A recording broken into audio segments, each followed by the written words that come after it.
कहानी की शुरुआत होती है अमेज़न के रहस्यमय जंगलों से। कहा जाता है कि वहाँ पर चंद्र वृक्ष नाम का एक पेड़ है जिसकी एक फूल से दुनिया की कोई भी बीमारी और श्राप को ठीक किया जा सकता है। सदियों से कई लोग उस रहस्यमय पेड़ तक पहुँचने का रास्ता ढूंढते रहे हैं, जिसमें सबसे मशहूर थे राजा अगीरे, जिन्होंने जंगल में चंद्र वृक्ष को ढूंढने की ठान ली थी। लेकिन अमेज़न के खतरनाक जंगल के सामने उन्हें भी घुटने टेकने पड़े। लेकिन किस्मत से उन्हें एक आदिवासी कबीला उठा कर ले गया और उन्होंने उनकी जान बचा ली। उसी दौरान अगीरे ने आदिवासी कबीले के सरदार के गले में अमर शूल देख लिया, जिससे अगीरे उस रहस्यमय पेड़ तक पहुंच सकता था। फिर अगीरे सरदार से अमर शूल पत्थर मांगता है, लेकिन सरदार उसे देने से मना कर देता है। ये सुनकर अगीरे ने यहाँ पर कत्लेआम मचा दिया और पूरे कबीले को जलाकर राख कर दिया और सरदार को मार डाला। लेकिन सरदार ने अपनी आखिरी सांसों में अगीरे को श्राप दिया, जिसके दुष्परिणाम से अगीरे और उसके सभी साथी जंगल की बंदिशों में हमेशा के लिए कैद होकर रह गए। फिर हम प्रेजेंट का सीन देखते हैं, जहाँ पर एक बिल नाम का आदमी इसी कहानी के बारे में बात कर रहा होता है। वो नक्शे में एग्जैक्ट लोकेशन दिखाते हुए कहता है कि अगर उसे अमरशूल पत्थर दे दिया जाए तो वो उस रहस्यमय पेड़ को ढूंढ सकता है और उस पेड़ की मदद से वो कई खतरनाक बीमारियों की दवा बनाकर बीमारियों को खत्म कर सकता है। दरअसल ये स्पीच वहाँ बैठी उसकी बहन ने लिखी थी, जिसका नाम लिली होता है। लिली इस स्पीच को पढ़ रही होती है और उसका भाई बिल उसके साथ साथ स्पीच को बोल रहा होता है ताकि वो सोसाइटी के लोगों से अमरशूल पत्थर ले सके और एक नई खोज कर सके। अब यहाँ पर लिली को पता पड़ता है कि बिल सोसाइटी के लोगों को अमरशूल देने के लिए मना नहीं पाएगा, तो वो इस काम को खुद ही करने के लिए निकल जाती है। लिली के हाथ पर अमरशूल तक जाने का नक्शा बना होता है और लिली उसी की मदद से आगे बढ़ रही होती है। तभी रास्ते में उसकी टक्कर प्रिंस पार्क से हो जाती है। प्रिंस पार्क को लगता है शायद लिली रास्ता भटक गई है और वो लिली को आगे का रास्ता बता देता है। अब लिली उस गेट के पास आ जाती है जहाँ अमरशूल रखा होता है। लिली इस गेट को खोलने की कोशिश करती है, लेकिन तभी यहाँ पर एक आदमी आ जाता है और वो कहता है कि यहाँ पर किसी को भी आने की इजाजत नहीं है। इस पर लिली कहती है मुझे पता नहीं था, और लिली इस आदमी को बेहोश कर देती है और गेट खोलकर छुपके से अंदर चली जाती है। यहाँ पर लिली देखती है कि इस रूम में बहुत सारे लोग काम कर रहे होते हैं, तो लिली वहाँ रखी लड़कों वाली ड्रेस पहन लेती है और लिली उस पेटी तक पहुँच जाती है जिसमें वो अमरशूल पत्थर रखा होता है। अब लिली जैसे तैसे इस पेटी को खोल लेती है और उसके अंदर एक बॉक्स रखा होता है जिसमें अमरशूल रखा होता है। तभी यहाँ पर प्रिंस पार्क आ जाता है और वो भी उस अमरशूल पत्थर को लेने के लिए यहाँ आया होता है। तभी प्रिंस पार्क पेटी खोलकर देखता है तो उसमें से अमरशूल पत्थर गायब हो चुका था और प्रिंस पार्क लिली को वो पत्थर ले जाते हुए देख लेता है और वो लिली को पकड़ने का बोलता है। लेकिन लिली इतनी जल्दी हार मानने को तैयार नहीं थी और वो अपनी फुर्ती और सूझबूझ से यहाँ से भागने वाली होती है। लेकिन तभी प्रिंस पार्क लिली को खिड़की की तरफ गिरा देता है, जिससे लिली सीढ़ी पर बाहर की ओर लटक जाती है। तभी प्रिंस रस्सी को खोल देता है, जिससे लिली और बाहर की ओर जाकर लटक जाती है और अब प्रिंस लिली को बचाने के लिए वो अमरशूल वाला बॉक्स मांगता है और लिली बिना सोचे समझे बॉक्स प्रिंस को दे देती है। तभी बिल नीचे एक बस को रोक देता है और लिली उस बस में कूद जाती है और यहाँ से बचकर निकल जाती है। और इधर प्रिंस उस बॉक्स को खोलकर देखता है तो उसमें अमरशूल नहीं होता। यह देखकर वह आदमी प्रिंस से माफी मांगने लगता है। तभी प्रिंस यहाँ पर एक एक करके सभी को मौत के घाट उतार देता है और लिली के बारे में उस आदमी से पूछता है। और इधर लिली और उसका भाई अमरशूल पत्थर लेकर उस रहस्यमय पेड़ की खोज में निकल पड़ते हैं। दूसरी तरफ हम अमेज़न के जंगल में फ्रैंक को देखते हैं, जो रोज कई टूरिस्टों को अपनी बोट में जंगल की सैर कराता है। लेकिन फ्रैंक सभी टूरिस्ट्स को बेवकूफ बनाकर ज्यादा पैसे ऐंठता था। वो लोगों को पागल बनाने के लिए झूठ बोलता और कुछ ट्रिक लगाता था और उसने एक आदिवासी कबीले को भी अपने प्लान में शामिल कर रखा था, जो लोगों को डराने में फ्रैंक की मदद किया करते थे। और फ्रैंक लोगों को खुद ही खतरे में डालकर खुद ही बचा लेता था, जिससे टूरिस्ट्स को लगता था कि फ्रैंक ने अपनी जान दांव पर लगाकर उनकी जान बचाई और इसके बदले फ्रैंक लोगों से एक्स्ट्रा पैसे ले लेता था। फिर फ्रैंक सभी को घुमाकर वापस ले आता है। तभी हम यहाँ पर एक नीलो नाम के आदमी को देखते हैं, जो फ्रैंक के पास आकर उससे अपने पैसे मांगने लगता है। दरअसल फ्रैंक ने नीलो से बहुत सारा कर्जा ले रखा था। फ्रैंक उसका कर्जा नहीं लौटा पा रहा होता है, तो नीलो फ्रैंक की बोट का इंजन ही निकाल कर ले जाता है और उसे लॉक करके रख लेता है। और वहीं दूसरी ओर लिली और उसका भाई भी मिस्टर नीलो को ढूंढ रहे होते हैं, क्योंकि यहाँ पर नीलो को सब मशहूर कैप्टन के नाम से जानते हैं। लिली नीलो के ऑफिस के पास पहुँच जाती है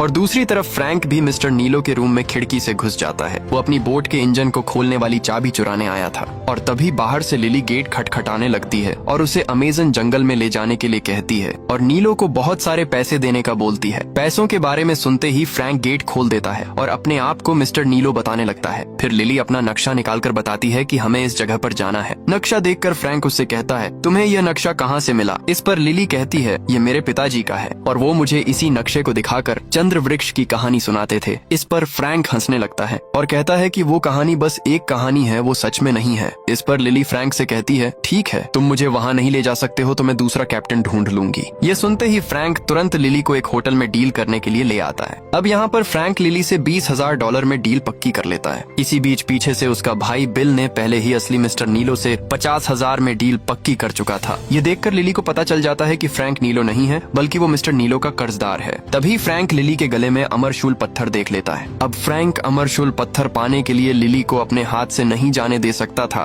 तो वो डील के पैसे घटाकर 10,000 में ले जाने के लिए कहता है और इसी बीच एक जैगुआर होटल में घुस आता है। जैगुआर को देखकर वहाँ बैठे सभी लोग अपनी अपनी जान बचाकर यहाँ से भागने लगते हैं और उसी दौरान मिस्टर नीलो भी यहाँ से भाग जाते हैं। तभी जैगुआर हमला करता है, लेकिन फ्रैंक बीच में आकर जैगुआर से लड़ने लगता है। कुछ देर तक फ्रैंक और जैगुआर के बीच घमासान युद्ध होता है। फिर फ्रैंक एक मांस का टुकड़ा खिड़की से बाहर फेंक देता है और जैगुआर उसके पीछे भाग जाता है और फ्रैंक यहाँ पर सबकी नजरों में हीरो बन जाता है। ये देखकर लिली फ्रैंक से इम्प्रेस हो जाती है और उससे 12,000 में फिर से डील पक्की कर लेती है। फिर लिली और उसका भाई बोट पर अपनी जरूरत का सामान रखने लगते हैं। इसी बीच प्रिंस पार्क के लोग लिली को किडनैप करके पक्षियों के पिंजरे में बंद कर देते हैं और यहाँ से ले जाने लगते हैं। तभी यहाँ पर नीलो भी आ जाता है क्योंकि फ्रैंक ने फिर से उसका इंजन चुरा लिया होता है। ये देखकर फ्रैंक यहाँ से जल्दी निकलने की कोशिश करता है और नीलो के लोगों के आने से पहले यहाँ से निकल जाता है, लेकिन लिली अभी तक बोट पर नहीं आई होती है और इधर लिली मौका देखकर दुश्मनों पर हमला कर देती है और वहाँ पर सारे पक्षी उड़ जाते हैं। पक्षियों को देखकर फ्रैंक समझ जाता है कि लिली मुसीबत में है। फिर फ्रैंक बिल के हाथ में बोट थमाकर लिली की मदद करने चला जाता है और वहीं लिली प्रिंस के लोगों को अकेले ही धूल चटा देती है। उसी बीच फ्रैंक वहाँ पहुँच जाता है और लिली का एक जोरदार घूंसा खाता है। इस पर लिली उसे सॉरी बोलती है। फिर दोनों यहाँ से बोट की ओर जाने लगते हैं, लेकिन रास्ते में फ्रैंक पानी में कूदकर आगे जाने का बोलता है, लेकिन लिली को तैरना नहीं आता तो वो दूसरे रास्ते से जाने का फैसला लेती है और दुश्मनों से बचते हुए लिली तार पर झूलकर बोट की ओर बढ़ती है और फ्रैंक भी लिली के पास बोट पहुंचाने की कोशिश करता है। तभी लिली के चेहरे पर एक कपड़ा आकर चिपक जाता है जिससे लिली को कुछ भी दिखाई नहीं देता और वो आगे जाकर जोर से टकराती है और गिर जाती है। उसी दौरान फ्रैंक भी बोट को लिली के पास ले आता है और लिली जल्दी से बोट पर चढ़ जाती है। वहीं दूसरी ओर प्रिंस पार्क को उसका एक साथी बताता है कि लिली फिर से बचकर निकल गई। इस पर प्रिंस बहुत गुस्सा होता है और खुद लिली से वो अमरशूल पत्थर छीनने के लिए निकल पड़ता है। दरअसल प्रिंस पार्क को वो अमरशूल पत्थर इसलिए चाहिए क्योंकि वो चंद्र वृक्ष के फूल से अपनी सेना को बहुत शक्तिशाली बनाना चाहता है, जिससे वो विश्व युद्ध जीतकर पूरी दुनिया पर राज कर सके। फिर प्रिंस अपनी सबमरीन को ऊपर लाता है और फ्रैंक की बोट पर ताबड़तोड़ गोलियां बरसाने लगता है। ये देखकर फ्रैंक अपनी बोट को फुल स्पीड में भगाने लगता है और जब इससे बात नहीं बनती तो प्रिंस फ्रैंक की बोट को उड़ाने के लिए एक मिसाइल छोड़ देता है। यह देखकर फ्रैंक अपनी बोट की स्पीड बढ़ाकर सीधे एक घर की ओर ले जाता है और घर पर अपनी बोट चढ़ाकर उसे बचा लेता है और मिसाइल नीचे निकल जाती है और फ्रैंक यहाँ से बचकर निकल जाता है। इधर प्रिंस की सबमरीन के इंजन में एक रस्सी लिपट जाती है जिससे वो अनकंट्रोल हो जाती है और मिस्टर नीलो की लगभग सभी बोट को मिटा देती है। अब रास्ते में जाते समय फ्रैंक अपनी बोट से बातें करता है और उसके जख्मों पर मरहम करता है। ये देखकर लिली उसे सटका हुआ समझती है। फिर लिली शांति से बैठकर किताब पढ़ रही होती है। इसी बीच पानी में से कई सारी पिंक कलर की डॉल्फिन सतह पर आकर मस्ती करने लगती हैं। यह देखकर लिली बहुत खुश हो जाती है और डॉल्फिन्स के साथ खेलने लगती है। यह देखकर फ्रैंक लिली से कहता है, ये बहुरूपीय हैं, इनकी आंखों में मत देखना, नहीं तो रात में सपने आएंगे। इसी बीच लिली अपना कैमरा निकालकर वीडियो बनाने लगती है और अब हमें पता पड़ता है कि फ्रैंक ने आज कैमरा पहली बार देखा होता है। फिर फ्रैंक भी कैमरा से वीडियो फुटेज निकालने लगता है। तभी लिली फ्रैंक से कहती है, हम गलत रास्ते पर जा रहे हैं, हमें दूसरे रास्ते से जाना है। ये सुनकर फ्रैंक कहता है, यहाँ का कप्तान मैं हूँ तो मेरे हिसाब से सबको चलना पड़ेगा। और फ्रैंक कहता है, अगर हम दूसरे रास्ते से जाएंगे तो हमारी जान को खतरा हो सकता है क्योंकि उस साइड पानी का बहाव तेज है और तुम्हें तैरना भी नहीं आता। लेकिन लिली फ्रैंक की एक भी नहीं सुनती और पैसों की धमकी देकर फ्रैंक को दूसरे रास्ते पर जाने के लिए मजबूर कर देती है। फिर फ्रैंक लिली को दूसरे रास्ते पर ले जाता है। अब चलते चलते शाम हो जाती है और थोड़ी देर बाद रात होने वाली होती है तो फ्रैंक अपनी बोट रोककर कहता है, आज की रात यहीं पर गुजारते हैं। इस पर लिली फ्रैंक से रात में भी धीरे धीरे चलने के लिए कहती है, लेकिन इस बार फ्रैंक लिली की एक नहीं सुनता। इसी बीच बिल को जोर से भूख लगने लगती है और वो फ्रैंक से खाना मांगता है। इस पर फ्रैंक ऊपर गोली चलाता है जिससे एक चूहा मरकर नीचे गिरता है। बिल चूहा देखकर उसे खाने से साफ मना कर देता है, लेकिन चूहा खाने के लिए नहीं बल्कि मछलियाँ पकड़ने के लिए मारा होता है। फिर फ्रैंक उससे बहुत सारी मछलियाँ पकड़ लेता है। फिर ये तीनों रात में मछलियाँ पकाकर खाते हैं और अपना पेट भरते हैं। उसी उसी दौरान बिल को नींद आ जाती है और वो सोने चला जाता है। वहीं लिली एक पेंटिंग बना रही होती है।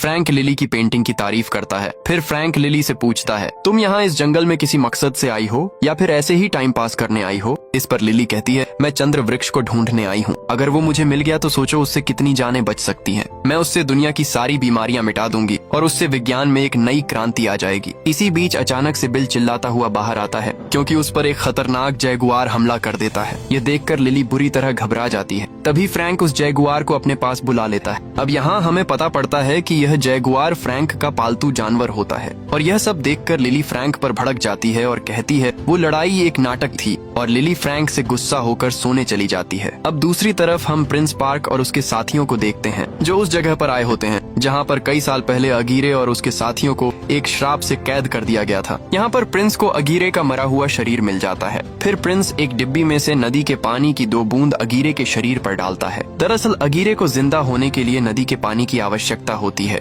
लेकिन यहाँ तक आने वाले नदी के पानी को सालों पहले ही रोक दिया गया था। तभी अचानक अगीरे के शरीर से एक सांप निकलकर प्रिंस के एक साथी को काट लेता है। इस पर प्रिंस उन सांपों से कहता है, तुम्हें आजाद होने के लिए नदी के पानी की जरूरत है। अगर तुम मेरी अमरशूल पत्थर लाने में मदद करोगे तो मैं तुम्हें यहाँ से आजाद कर सकता हूँ और चंद्र वृक्ष हासिल करके हम दोनों अपने अपने मकसद पूरे कर सकते हैं। इस पर सांप मान जाता है। फिर प्रिंस यहाँ तक नदी के पानी को पहुँचा देता है जिससे अगीरे और उसके साथी फिर से जिंदा हो जाते हैं। और दूसरी तरफ लिली और फ्रैंक नक्शे की मदद से अपनी मंजिल तक पहुँच जाते हैं, लेकिन फ्रैंक रास्ते में लिली से कहता है, आगे रास्ता खराब आने वाला है, अपना जो भी जरूरी सामान है उसे ठीक से रख लो और पकड़ कर बैठ जाओ। तभी पत्थरीला और तेज बहाव वाला रास्ता आ जाता है जिस पर बोट अनकंट्रोल हो जाती है। इस पर फ्रैंक लिली से कहता है, अभी भी समय है, वापस लौट चलते हैं। लेकिन अब लिली पीछे हटने को तैयार नहीं थी। तभी पानी का बहाव और तेज हो जाता है और सामने एक बहुत बड़ा झरना आ जाता है। ये देखकर सभी लोग बुरी तरह घबरा जाते हैं और बोट तेजी से झरने की तरफ जाने लगती है। अब फ्रैंक अपनी पूरी ताकत लगाकर बोट को मोड़ देता है। तभी बोट का इंजन काम करना बंद कर देता है, लेकिन फ्रैंक हार नहीं मानता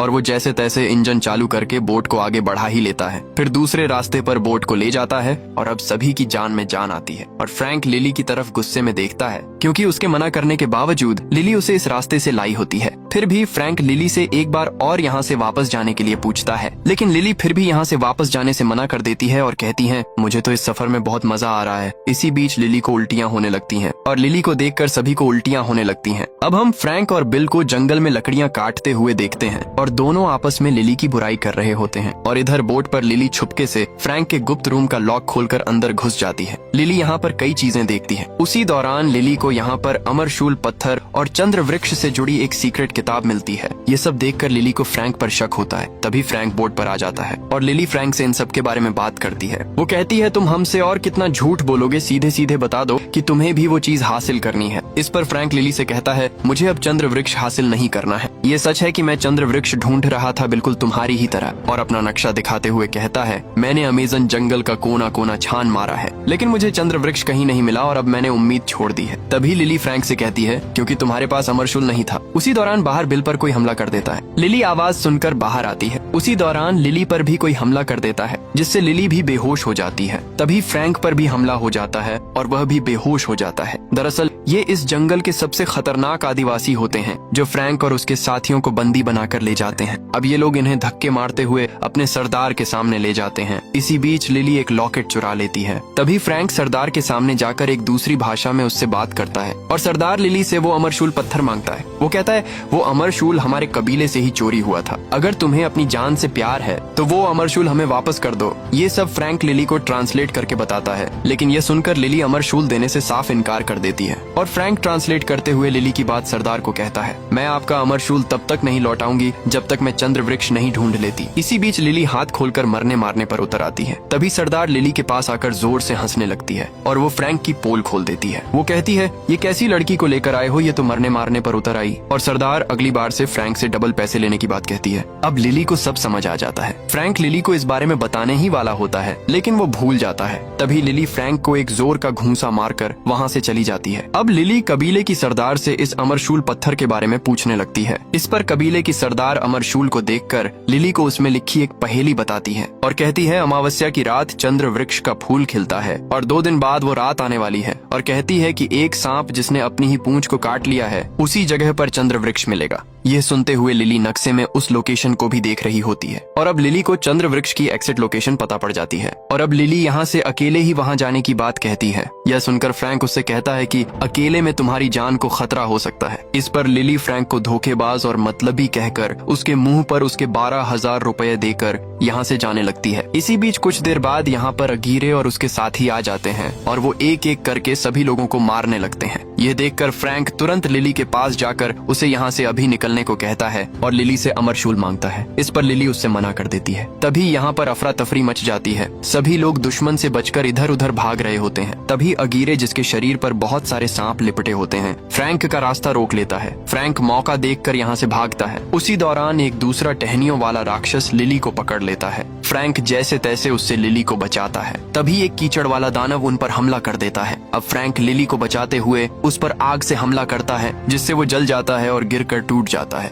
उसी दौरान एक शहद वाला राक्षस लिली को पकड़ लेता है और उस पर बिल गोली चलाता है, लेकिन उसको कुछ भी नहीं होता। फिर वो लिली के गले से अमरशूल छीनकर अगीरे की तरफ फेंक देता है। अमरशूल मिलते ही अगीरे वहाँ से भागने लगता है, लेकिन फ्रैंक उसे देख लेता है और उससे अमरशूल छीनने के लिए आ जाता है, लेकिन अमरशूल उसके सांप के मुंह में होता है। तभी अगीरे फ्रैंक के सीने में तलवार घुसा देता है, लेकिन फ्रैंक अमरशूल छीनकर नीचे गिरने लगता है और गिरते गिरते फ्रैंक अमरशूल को लिली की तरफ फेंक देता है और नीचे गिर जाता है। ये देखकर लिली को फ्रैंक के लिए बहुत बुरा लगता है। तभी सरदार लिली को यहाँ से भागने के लिए कहती है और साथ में कहती है कि जितना हो सके नदी से दूर रहना, क्योंकि अगीरे और उसके साथी नदी से बंधे हुए हैं। फिर लिली अपनी पूरी जान लगाकर यहाँ से भागने लगती है और अगीरे और उसके साथी भी अमरशूल के लिए लिली का पीछा कर रहे होते हैं। तभी एक साथी लिली को नीचे गिरा देता है और अगीरे लिली से अमरशूल लेने ही वाला था। तभी नदी इन सभी को वापस खींच लेती है। यह देखकर लिली को थोड़ी राहत मिलती है। अब इधर अगीरे और उसके साथी आपस में बातें करते हैं और अमरशूल कैसे हासिल करें सोचते हैं, क्योंकि अगीरे और उसके साथी नदी से दूर नहीं जा सकते। तभी अगीरे प्रिंस पार्क का नाम लेते हुए कहता है कि ये काम अब एक ही आदमी कर सकता है। फिर अगीरे प्रिंस तक खबर भेजने के लिए कुछ मधुमक्खियों को भेजता है और इधर लिली को फ्रैंक मिल जाता है और वो जिंदा होता है। ये देखकर लिली बहुत खुश हो जाती है, लेकिन फ्रैंक के सीने में अभी भी तलवार फंसी होती है। ये देखकर लिली घबरा जाती है। इस पर फ्रैंक उससे तलवार निकालने को कहता है। फिर लिली फ्रैंक के सीने से तलवार खींचकर बाहर निकाल देती है। ये देखकर बिल बेवजह बेहोश हो जाता है। फिर कुछ देर बाद बिल को होश आता है और लिली बिल को यहीं छोड़कर आगे बढ़ने की बात कहती है और दूसरी तरफ प्रिंस अपनी समरीन से आगे बढ़ रहा होता है। तभी उसको बाहर कुछ मधुमक्खियां दिखाई देती हैं। मधुमक्खियों को देखकर प्रिंस तुरंत अंदर आने का रास्ता खोल देता है और मधुमक्खियां अंदर आकर प्रिंस से बात करती हैं और नक्शे पर बैठकर उसे सारी बात बता देती हैं कि अमरशूल कहाँ मिलेगा। वहीं दूसरी ओर लिली फ्रैंक के घाव पर टांके लगा रही होती है। उसी दौरान लिली फ्रैंक से पूछती है, आखिर तुम हो क्या? ये सुनकर फ्रैंक लिली को उसके बारे में सारी बात बताता है कि वो कौन है। फ्रैंक कहता है, मेरे पिता एक सिपाही थे। उनके जाने के बाद अगीरे के पिता ने मुझे अपना लिया और उन्होंने अगीरे और मुझे भाइयों की तरह पाला। मेरी उम्र 400 साल की है। एक दिन अचानक अगीरे की बेटी की तबीयत खराब हो गई और उस बीमारी को सिर्फ चंद्र वृक्ष के फूल से ही ठीक किया जा सकता था। इसीलिए हम लोग चंद्र वृक्ष की तलाश में निकल पड़े। हमें रास्ते में बहुत कठिनाइयां आई, लेकिन हमने हार नहीं मानी। हमें अगीरे की बेटी की जान हर हाल में बचानी थी। इसलिए मैंने यह नक्शा बनाया ताकि हम जल्दी चंद्र वृक्ष ढूंढ सकें। लेकिन हम जंगल के सामने नहीं टिक सके और हम एक एक करके खत्म होते चले गए। लेकिन सही समय पर हमें जंगल में रहने वाले आदिवासी उठाकर ले गए और उन्होंने हमारी जान उसी चंद्र वृक्ष के फूल से बचाई। अगीरे इस सब से बहुत खुश हो चुका था और वो सोचने लगा कि अब उसकी बेटी की जान बच जाएगी। और फिर एक दिन अगीरे ने सरदार से अमरशूल मांगा और चंद्र वृक्ष तक ले जाने को बोला, लेकिन सरदार ने वहाँ जाने के लिए साफ मना कर दिया। मना करते ही अगीरे ने सरदार को मार डाला और वहाँ कत्लेआम मचा दिया। जिन लोगों ने हमें बचाया अगीरे ने उन्हें ही मार दिया, लेकिन मैं इसके खिलाफ था, इसलिए मैंने इसमें अगीरे का साथ नहीं दिया और मैंने अमरशूल बचाने के लिए मदद की। उसी बीच सरदार ने मरते मरते आखिरी समय में अगीरे और हम सबको एक श्राप दिया, जिससे अगीरे और उसके साथी नदी से दूर नहीं जा सकते थे। अगर वो नदी से दूर गए तो उन्हें जंगल हमेशा के लिए कैद कर लेगा। लेकिन मैंने सभी की जान बचाने के लिए अगीरे और उसके साथियों को एक ऐसी जगह कैद कर दिया जहाँ से जंगल उन्हें कभी नहीं निकाल सकता था और वो अगले 300 साल तक वहीं फंसे रहे। और अब वो लोग वहाँ से कैसे निकल गए पता नहीं। और उतने समय में मैंने एक गाँव बसा दिया और कई दोस्त बनाए, कई दोस्त बिछड़े और फिर मैंने चंद्र वृक्ष ढूंढने का फैसला किया। फिर मैंने एक बोट बनाई और चंद्र वृक्ष को ढूंढने निकल गया, लेकिन मुझे वो कहीं नहीं मिला। चूंकि मैं नदी से दूर नहीं जा सकता था, तो मैंने अपनी बोट पर टूरिस्टों को नदी की सैर कराना शुरू कर दिया और दूसरी तरफ हम बिल और सरदार को एक नाव में जाते देखते हैं। तभी यहाँ पर प्रिंस अपनी सबमरीन लेकर आ जाता है और नाव को ऊपर उठा देता है। ये देखकर सरदार पानी में कूदकर यहाँ से भाग जाती है। फिर प्रिंस बिल को अंदर ले जाकर उस आदिवासी कबीले को मिसाइल से उड़ाने की धमकी देता है और कहता है कि तुम्हारी बहन यहाँ से अमरशूल लेकर गई है, उसका पता पूछता है। तभी बिल नक्शे में उस जगह पर उंगली रखकर बता देता है और कुछ मधुमक्खियां भी उस जगह को देखने लगती हैं। तभी प्रिंस उन मधुमक्खियों को मारने लगता है और तब तक मारता है जब तक सारी नहीं मर जाती, क्योंकि प्रिंस चंद्रवृक्ष के फूल को किसी के साथ बांटना नहीं चाहता था। और इधर लिली और फ्रैंक उस जगह तक तो पहुंच जाते हैं, लेकिन उनको यहाँ पर कोई चंद्रवृक्ष का पेड़ नहीं दिख रहा होता है। ये देखते हुए फ्रैंक पानी के नीचे जाता है तो उसे वहाँ पर एक लीवर दिखता है जिसे खींचने से कोई गेट खुल सकता है, लेकिन वो ज्यादा लंबा चौड़ा होने की वजह से लीवर तक नहीं पहुँच पाता है। फिर फ्रैंक लिली को वहाँ जाने के लिए कहता है, लेकिन लिली को तैरना नहीं आता था, तो फ्रैंक उसे अपने साथ वहाँ तक ले जाता है और लीवर खींचने को कहता है। इसी बीच लिली का पैर एक बटन पर रख जाता है जिससे वो वहाँ पर बंद हो जाती है। फिर फ्रैंक उसे अपने मुंह से सांस देता है और लिली उस लीवर को खींचकर खोल देती है, जिससे नदी का पानी बहना रुक जाता है। वहीं बाहर फ्रैंक पर बहुत सारी पिरान्हा मछलियां हमला कर देती हैं। उसी दौरान लिली को सांस न मिलने की वजह से वो बेहोश हो जाती है और यहाँ का सारा पानी धीरे धीरे कम होने लगता है और फ्रैंक लिली को वहाँ से निकालकर होश में लाने की कोशिश करता है। लिली होश में आते ही सीधे फ्रैंक में एक थप्पड़ मार देती है और उस पर चिल्लाने लगती है और कहती है, तुम मुझे मरने के लिए छोड़कर चले गए। इस पर फ्रैंक लिली को समझाने की कोशिश करता है, लेकिन लिली कुछ सुनने को तैयार नहीं थी। तभी फ्रैंक देखता है कि प्रिंस पार्क भी यहाँ आ चुका है, जिसके कैद में लिली का भाई बिल है और उसी की वजह से प्रिंस यहाँ तक पहुँचा है। तभी अंदर से एक मधुमक्खी निकलकर यहाँ से भाग जाती है जो गलती से बच गई थी। फिर प्रिंस लिली के पास जाकर उसे डरा धमका कर अमरशूल उससे ले लेता है। यहाँ पर फ्रैंक चाहकर भी कुछ नहीं कर पाता है और प्रिंस फ्रैंक से चंद्रवृक्ष तक ले जाने को बोलता है। फिर फ्रैंक अपनी बोट को आगे की ओर बढ़ाता है और कुछ देर में ये सभी लोग चंद्रवृक्ष तक पहुँच जाते हैं, लेकिन पेड़ तो कई सालों से सूखा और बेजान पड़ा हुआ था। लेकिन प्रिंस जानता था कि पेड़ को फिर से जिंदा फ्रैंक या लिली ही कर सकती है, तो वो लिली से पेड़ में फूल खिलाने के लिए बोलता है। इस पर फ्रैंक फूल खिलाने के लिए मान जाता है और कहता है, इसके बदले इन दोनों को यहाँ से जाने दो और मुझे फूल की एक पंखुड़ी देनी होगी। इस पर प्रिंस फ्रैंक को एक पंखुड़ी देने के लिए मान जाता है। फिर फ्रैंक अमरशूल लेकर एक गोले के अंदर जाता है और वहाँ बनी पहेली सुलझाने की कोशिश करता है, लेकिन उससे कुछ नहीं होता। फिर प्रिंस लिली से फ्रैंक की मदद करने के लिए कहता है, लेकिन अब यहाँ पर लिली भी अपनी एक शर्त रख देती है। वो कहती है, मुझे भी एक पंखुड़ी चाहिए, तभी मैं इसमें मदद करूंगी। इस पर प्रिंस गुस्से में कहता है, मैं सिर्फ एक पंखुड़ी दूंगा, अब तुम दोनों देख लेना वो पंखुड़ी कौन रखेगा। इसी बीच फ्रैंक और लिली इशारे में कुछ बात कर लेते हैं और लिली इस काम के लिए मान जाती है। फिर दोनों मिलकर इस पहेली को सॉल्व करने के लिए अमरशूल को तोड़ते हैं और उसमें से एक गुलाबी रंग का क्रिस्टल निकलता है और उसी दौरान अमावस्या का चांद निकल आता है और क्रिस्टल की मदद से चंद्रवृक्ष में जान आ जाती है, जिससे पूरा चंद्रवृक्ष फिर से जिंदा हो जाता है और उसमें बहुत सारे फूल खिलने लगते हैं। ये देखकर सभी के होश उड़ जाते हैं और तभी प्लान के मुताबिक लिली बंदूक निकालकर फ्रैंक को गोली मार देती है, जिससे फ्रैंक पेड़ से नीचे पानी में गिर जाता है और लिली प्रिंस से कहती है, अब पंखुड़ी मेरी हुई। फिर लिली और प्रिंस फूल तोड़ने आगे बढ़ते हैं। तभी चांद डूबने लगता है। वहीं नीचे फ्रैंक मरता नहीं है और वो एक एक करके प्रिंस के लोगों को मारने लगता है। इसी बीच मौका देखकर लिली रस्सी की मदद से ऊपर चढ़ जाती है और दौड़कर फूल तोड़ने जाती है और तभी चांद डूबने की वजह से पेड़ फिर से बेजान होने लगता है। सारे फूल गायब होने लगते हैं। तभी चांद पूरा डूब जाता है और लिली मौके पर पहुंचकर फूल की एक पंखुड़ी तोड़ लेती है। तभी पेड़ की डाल टूटने से लिली नीचे गिरने लगती है, लेकिन लिली एक जगह लटक जाती है और वहाँ प्रिंस आकर फूल की पंखुड़ी मांगने लगता है। तभी लिली पंखुड़ी को नीचे फ्रैंक की तरफ फेंक देती है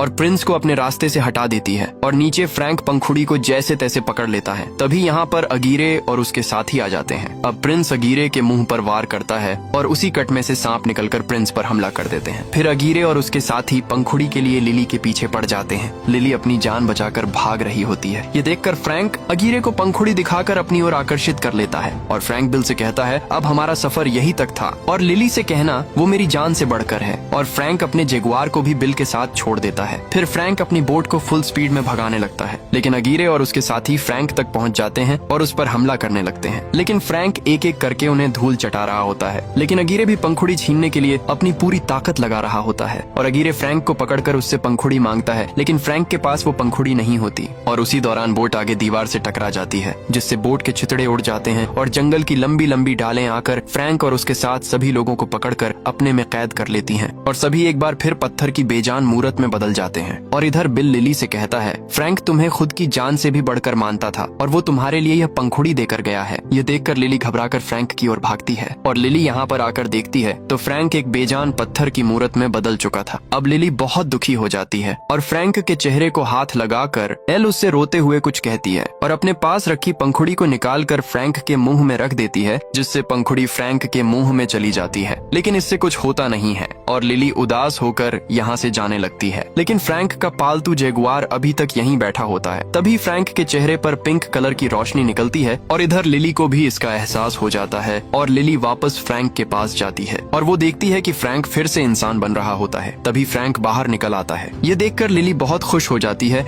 और फ्रैंक को गले लगा लेती है। फिर दोनों एक लंबी किस करते हैं। तभी अचानक से डूब चुका चांद फिर से निकल आता है, जिससे पेड़ में एक और पंखुड़ी खिल उठती है। फिर लिली पंखुड़ी को तोड़कर वापस अपने घर आ जाती है और फिर हम बिल को सोसाइटी के लोगों के बीच देखते हैं, जो सभी को अपने रोमांचक सफर के बारे में बता रहा होता है। और अब बिल चंद्रवृक्ष ढूंढने के बाद एक बड़ा आदमी बन चुका था और वहीं लिली फ्रैंक को अपनी दुनिया में कार चलाना सिखा रही होती है। और इसी सीन के साथ ये कहानी यहीं पर खत्म हो जाती है। अगर आपको हमारी वीडियो अच्छी लगी हो तो वीडियो को एक लाइक करें और चैनल को सब्सक्राइब जरूर करें।